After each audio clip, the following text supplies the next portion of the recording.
Chronicles of a saint के episode 07 के साथ हाजिर हो। तो लास्ट एपिसोड के एंड पे हमने देखा था कि हमारा वैंगलिन जो होता है वहां पर पूछ रहा होता है कैसे एक इनर डिसाइपल बना जाए, और साथ ही वहां पर वो वैंग हाउस से एक और सवाल पूछता है और उसे कहता है कि मुझे ये बताओ कि यहाँ पर इनर सीड क्या होता है। तो उसे कहता है कि इनर सीड एक ऐसा जैसे कि हम लोग जहाँ पर कोई पौधा लगाते हैं उसका बीज लगाया जाता है और उसके अंदर से पेड़ निकलता है, बिल्कुल ऐसे यहाँ पर हमारी बॉडी के अंदर जब कोर एनर्जी को इकट्ठा किया जाता है, की पावर को एक जगह के ऊपर मेडियंस में इकट्ठा किया जाता है, तो वहां पर एक सीड बन जाता है। इस सीड को यहाँ पर हम लोग एनर्जी गैदर करके इकट्ठा करते हैं या फिर इसको मैन्युअली बॉडी के अंदर इंप्लांट किया जाता है, और उसके बाद जब हम लोग यहाँ पर बहुत सारी एनर्जी को गैदर करते हैं तो आहिस्ता आहिस्ता करते करते ये बॉडी के अंदर पूरी तरह से एक ट्री की तरह बन जाता है, यानी सारी की सारी मेडियंस एक्टिवेट हो जाती हैं और बॉडी के अंदर बहुत सारी की पावर आ जाती है, जिसके बाद हम लोग एक सेंट बन जाते हैं। साथ ही वो अपने पास एक बुक निकालता है और उसके अंदर से उसे ये सारी बातें बता रहा था। तो हमारा वैंगलिन से कहता है कि ये क्या है, क्या मैं ये देख सकता हूँ? तो वो कहता है हाँ क्यों नहीं, देख लो। और इसी के साथ ही वो उस बुक को देखता है और कहता है कि ये बुक तुम्हें कहाँ से मिली? तो वो कहता है कि ये बुक मुझे एक्सचेंज मार्केट से मिली, वहां पर बहुत सारी यूनिक चीजें पड़ी हुई थी, उनमें से ये बुक भी पड़ी हुई थी। हमारा वैंगलिन जो होता है उस बुक को अपने हाथ में पकड़कर वहां पर बैठ जाता है और उसको पढ़ना स्टार्ट करता है, जबकि ज़ेंग हाओ से कहता है कि तुम पढ़ना चाहते हो तो पढ़ लो, मैं जा रहा हूं अपने लकड़ी काटने के मिशन को पूरा करने। उसी के साथ ही वो जैसी दरवाजे के पास पहुंचता है वहीं पर रुक जाता है क्योंकि एल्डर उसी वक्त अंदर आते हैं। वो उसे देखती वहां पर जल्दी से अपना सर झुका देता है और कहता है कि जूनियर डिसाइपल ज़ेंग हाओ यहाँ पर आपको ग्रीट करता है। तो एल्डर उसकी तरफ देखता भी नहीं और सीधा जाकर हमारे वैंगलिन के पास खड़ा हो जाता है और उसे कहता है कि लड़के क्या तुम्हारा नाम वैंगलिन है? तुम्हारा वैंगलिन से कहता है कि हाँ मेरा नाम वैंगलिन है। जबकि इसी के साथ ही बाकी के सभी जिमिंग डिसाइपल्स होते हैं वो सारे बाहर आकर खड़े होते हैं और सारे यहाँ पर देख रहे होते हैं कि ये क्या मास्टर यहाँ पर क्या कार्य है, मास्टर ज़ेंग हाओ का यहाँ पर क्या काम है? ये तो एक एल्डर है और एल्डर यहाँ पर इस कचरे को ढूंढने के लिए क्यों आए हैं, क्योंकि ये लड़का तो बिल्कुल बेकार है। तो इसी के साथ ही एल्डर उसे कहते हैं कि लड़के मुझे ये बताओ क्या वो 10 बड़े जार्स को तुमने भरा है? तो वो कहता है हाँ सर मैंने उन जार्स को भरा है। तो इसी के साथ ही उसे कहते हैं तो फिर ठीक है, मुझे लगता है कि तुम्हारी प्रिजर्वेंस काफी ज्यादा अच्छी है और तुम्हारी स्ट्रेंथ भी काफी ज्यादा अच्छी है। ठीक है, आज यहाँ पर अपना काम खत्म करने के बाद मेरे ऑफिस में आ जाना, वहां पर आकर अपना रिवार्ड ले लेना। तो वो कहता है कि सर क्या वाकई में बहुत ज्यादा खुश हो जाता है। तो वो उसे कहते हैं ठीक है मैं जहां से जा रहा हूं, और इसी के साथ ही एल्डर वहां पर से चले जाते हैं। तो एल्डर के वहां पर चले जाने के बाद ज़ेंग हाओ से कहता है कि मुझे लगता है कि तुम्हारी तो यहाँ पर किस्मत खुल गई, तुम्हारी लॉटरी लगी है कि एल्डर तुम्हारे पर नजर रखे हुए हैं। एल्डर ने यहाँ पर पर्सनली रिवार्ड देने के लिए तुम्हें अपने मेंशन में बुलाया है। तो हमारा वैंगलिन उसे कहता है कि तुम्हें वाकई में लगता है कि यहाँ पर सिर्फ इतना ही है? मुझे लगता है कि यहाँ पर कुछ ना कुछ तो गड़बड़ है, दाल में कुछ काला है। ये एल्डर यहाँ पर इतनी आसानी के साथ मेरे पास क्यों आया? जबकि तुमने कहा था कि यहाँ पर हमारे जैसे आउटर डिसाइपल्स के ऊपर एल्डर यहाँ पर नजर भी नहीं डालते। तुम्हें अच्छी तरह से पता है कि तुम उसके सामने सर झुकाकर खड़े थे, लेकिन उस एल्डर ने तुम्हारी तरफ दूसरी तरफ देखा भी नहीं। वो सिर्फ और सिर्फ मेरे पास ही क्यों आया?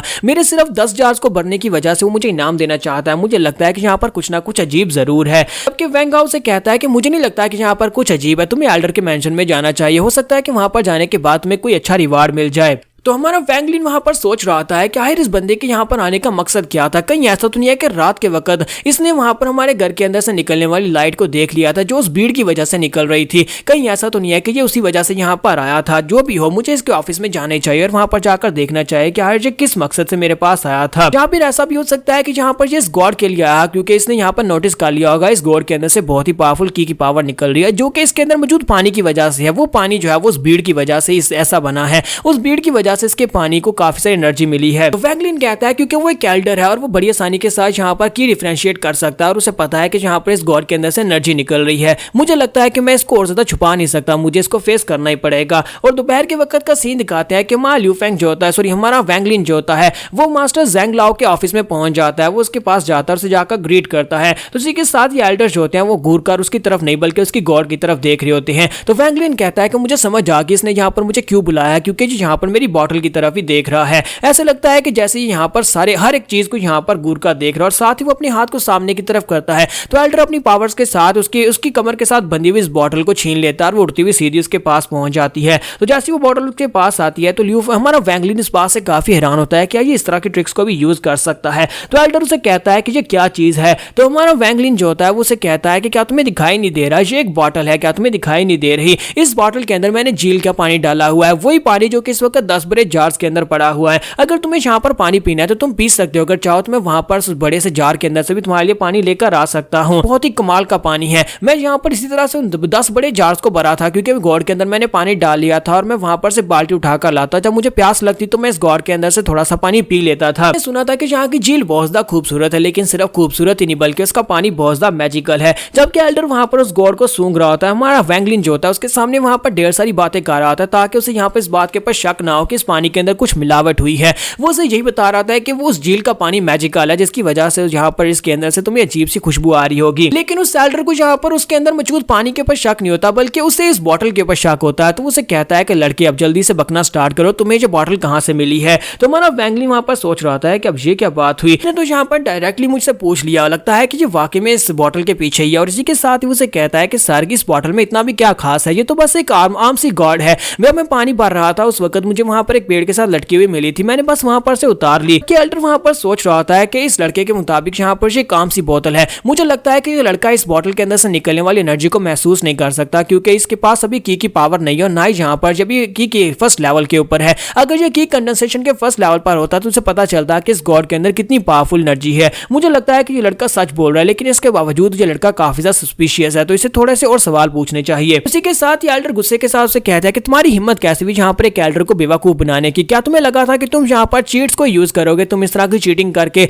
इस तरह से जल्दी से तुम यहाँ पर 10 जार्स को भर दोगे और उसके बाद में कोई पूछने वाला नहीं है। तुम हैंगजुई सेक्टर में रुकना नहीं चाहते, क्या तुम चाहते हो कि तुम्हें यहाँ से निकाल दिया जाए। तो हमारा वैंगलिन से कहता है कि अब इस बात का क्या मतलब है, तुम लोग यहाँ पर से मुझे क्यों निकालना चाहते हो। मैंने तुम्हें बताया ना कि इसके अंदर कुछ भी स्पेशल नहीं है, मैंने बस यहाँ पर तुम्हारी दी हुई टास्क को पूरा किया, मैंने उन 10 जार्स को भर दिया। अब क्या एल्डर से कहता है कि तुम यहाँ पर फिर से मुझे बेवकूफ बनाने की कोशिश कर रहे हो, तुम्हें क्या लगता है कि मैं तुम्हारी बातों के ऊपर यकीन करूंगा, जल्दी से बताओ कि तुम्हें ये बॉटल कहाँ से मिली है। तो हमारा वैंगलिन से कहता है कि मैंने बताया ना कि मुझे ये वहीं पर नदी के किनारे मिली थी। जबकि एल्डर से कहता है कि अपनी बकवास बंद करो, अब जल्दी से मुझे बताना स्टार्ट करो, अगर तुम सच्ची बताओगे तो फिर मैं यहाँ पर तुम्हें माफ कर दूंगा, लेकिन अगर तुम फिर से झूठ बोलोगे तो मैं तुम्हें खुद यहाँ पर हैंगजुई सेक्टर से बाहर निकाल दूंगा। तो इसी के साथ ही हमारा वैंगलिन सोच रहा था कि मुझे यहाँ पर अब ज्यादा एक्शन लेना होगा, और वो चिल्लाकर उसे कहता है कि तुम यहाँ पर क्या कहने की कोशिश कर रहे हो, मैं यहाँ पर तुम्हारे मिशन को पूरा कर रहा था, तुम लोगों ने मुझे एक टास्क दी, पिछले 4 दिन से मैं यहाँ पर अपनी टास्क को पूरा करने के लिए नीचे ऊपर यानी कि सीढ़ियों से नीचे जाता, बाल्टी को भर के लाता, जार के अंदर आकर डाल देता, जहां तक कि मुझे खाना खाने का टाइम भी नहीं मिला। अगर मेरी मदर यहाँ पर मेरे लिए मीठे आलू नहीं बेचती तो मैं तो यहाँ पर भूख से मर चुका होता। पिछले 4 दिन से मैंने यहाँ पर ठीक से खाना नहीं खाया, तुम लोग यहाँ पर एक सेक्टर बनाकर बैठे हुए हो, तुम लोग हमसे यहाँ पर मजदूरों की तरह काम करवाते हो, लेकिन उसके बाद हमें यहाँ पर प्रॉपर खाने के लिए भी कुछ नहीं देते। मुझे लगता है कि यहाँ पर तुम्हारे सेक्टर का डिसाइपल बनकर मैंने बहुत बड़ी गलती कर दी, जहाँ पर हमें कोई ट्रेनिंग नहीं दी जा रही, बल्कि यहाँ पर हमें तो मजदूरी सिखाई जा रही है या फिर हमें भूखा मारने की तैयारी की जा रही है। तो एल्डर उसकी बात सुनने के बाद सोच रहे होते हैं कि मुझे लगता है कि इस लड़के से अगर मैं यहाँ बॉटल का राज जानना चाहता हूँ, इस लड़के को अपने पास ही रखना होगा, इसे ऑब्जर्व करना होगा। अगर ये लड़का यहाँ पर से चला गया या फिर इसे सेक्टर से निकाल दिया तो फिर मुझे ये बॉटल का राज नहीं पता चल पाएगा, क्योंकि इस बॉटल के अंदर से बहुत ही पावरफुल एनर्जी निकल रही है। अगर इसे एक बॉटल मिल सकती है तो हो सकता है कि वहां पर और भी ज्यादा बॉटल्स हो सकती हैं, या फिर इस लड़के के पास कोई और सीक्रेट हो सकता है। तो इसी के साथ ही एल्डर उठकर खड़े हो जाते हैं और कहते हैं कि मुझे लगता है कि हमारी गलती है, मुझे इस बारे में नहीं पता था कि यहाँ पर तुम लोगों से मिशन पूरे करवाए जाते हैं और बदले में तुम्हें यहाँ पर खाने को भी प्रॉपर्ली नहीं दिया जाता, तो इस वजह से हमारे सेक्टर ने तुम्हारे साथ बहुत ज्यादा ज्यादती की है। तो तुम ऐसा करो कि तुम यहाँ पर मेरे सर्वेंट बन जाओ, अगर तुम यहाँ पर मेरे सर्वेंट बन जाते हो तो फिर तुम्हें यहाँ पर बहुत ही अच्छे से ट्रीट किया जाएगा। तुम्हारा वैंगलिन उसे कहता है कि नहीं, मेरे फादर तो मुझे जान से मार देंगे अगर उन्हें पता चला कि मैं यहाँ पर किसी एल्डर का नौकर बन गया हूँ। मैं यहाँ पर नौकर बनने के लिए नहीं है, अगर तुम चाहो तो मुझे डिसाइपल बना सकते हो। तो एल्डर उसकी बात सुनने के बाद काफी गुस्सा आता है कि ये मेरी ऑफर को रिजेक्ट कर रहा है, लेकिन साथ ही उसे कहता है अच्छा ठीक है, अगर तुम मेरे डिसाइपल बनना चाहते हो तो फिर ठीक है, तुम मेरे डिसाइपल बन सकते हो। तो ये बात सुनने के बाद वैंगलिन बहुत ज्यादा खुश हो जाता है और कहता है क्या वाकई में तुम मुझे अपना डिसाइपल बनाओगे। तो वो कहता है हाँ क्यों नहीं, मैं तुम्हें अपना डिसाइपल बनाऊंगा। तो यहाँ पर हम लोग अपनी एपिसोड 07 का एंड करेंगे। नेक्स्ट एपिसोड में देखेंगे क्या ये एल्डर वाकई में अपना डिसाइपल बनाकर इसको कुछ सिखाएगा भी, या फिर सिर्फ और सिर्फ इसके पास से कुछ छीनना चाहता है।